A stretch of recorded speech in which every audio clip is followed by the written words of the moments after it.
COVID ini pandemi biasa atau war tool atau senjata perang? Hal ini merupakan pertanyaan mendasar sehingga jawaban dari pertanyaan tersebut sesungguhnya tercermin dengan tindakan apa yang diambil oleh para pejabat saat ini. Lalu kita bertanya lagi, apa yang terjadi ketika vaksin sudah mencapai 70% populasi yang seharusnya sudah tercapai herd immunity atau kekebalan kelompok. Lalu muncul mutasi strain virus baru lagi. Berdasarkan data kecepatan melakukan vaksinasi COVID Indonesia sudah cepat di tengah gelombang terpaparnya juga tinggi seperti saat ini. Sehingga yang tadinya 250.000 vaksin per hari, Indonesia itu sesungguhnya bisa mencapai herd imunitas dalam 3 tahunan lagi dari sekarang. Saat ini dipercepat berdasarkan informasi bisa 1 juta suntik vaksin per hari. Walau data ini masih diragukan karena kalau satu tenaga kesehatan menyuntik 100 orang per hari maka ada 10.000 nakes yang bekerja. Namun kita anggap informasi ini benar dulu deh. Maka dalam 1,5 tahun lagi atau akhir tahun 2022 herd imunitas tercapai maka kita menang melawan COVID. Pertanyaan liar, apa yang terjadi kalau mutasi lain lagi datang? Lalu kita kejar-kejaran deh dengan vaksin jenis baru lagi. Kalau saat ini kita anggap serangan gelombang kedua, apa yang terjadi kalau ada strain jenis baru yang mungkin bisa membuat gelombang ketiga di tahun depan? Melihat cara penanganan pemerintah atas COVID yang merupakan virus import dan PCR antigen juga produk import kebanyakan dan masker juga terbanyak barang import, bahkan disuruh 2 lapis lagi sekarang. Lalu vaksin juga produk import. Ini kita tidak boleh berlama-lama seperti ini. Apa nggak kita balik aja sebaiknya? Inilah masa di mana produk lokal, misalnya masker, harusnya merupakan 90%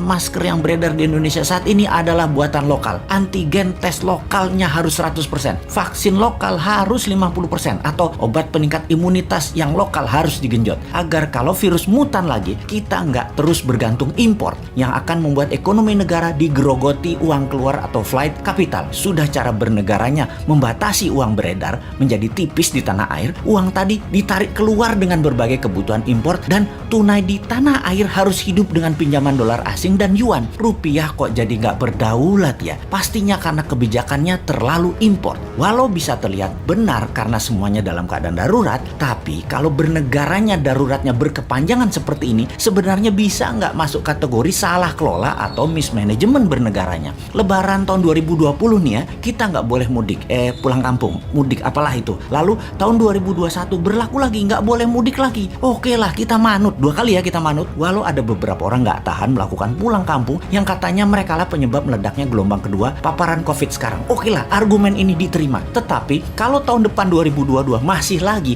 ini namanya nggak bisa kelola. Setuju nggak kalau hal ini kita sematkan? Nggak bisa kelola negara karena 3 kali berturut-turut kita nggak pulang kampung. Kembali ke pertanyaan awal. Kita bisa simpulkan dari pertanyaan pertama oleh pemerintah saat ini, COVID adalah pandemi biasa, bukan war tool atau senjata perang biologi. Menjawab pertanyaan kedua, kalau ada strain baru, maka sepertinya ya ikut aja atas apa yang akan terjadi nanti. Kumaha engke, tak ada antisipasinya, yang ada hanyalah mudah-mudahan nggak ada mutasi lagi. Kalau terjadi berlawanan, ini senjata biologi dan strain baru, mutasi baru lagi yang membuat harus vaksin baru lagi. Kita tergopoh-gopoh lagi. Solusinya pasti tinggal bangun narasi, bayar pasukan buzzer, dan pasukan buzzer bekerja keras lagi. Nah, di posisi begini kasihan mereka yang mau jadi presiden tahun 2024 sementara mereka dalam posisi menjabat yang ternyata salah semua pengelolaan pandemi dan ekonominya. Pasti kena imbas negatifnya mereka karena mereka juga bagian dari ketidaktepatan kelola pemerintah pusat dan daerah.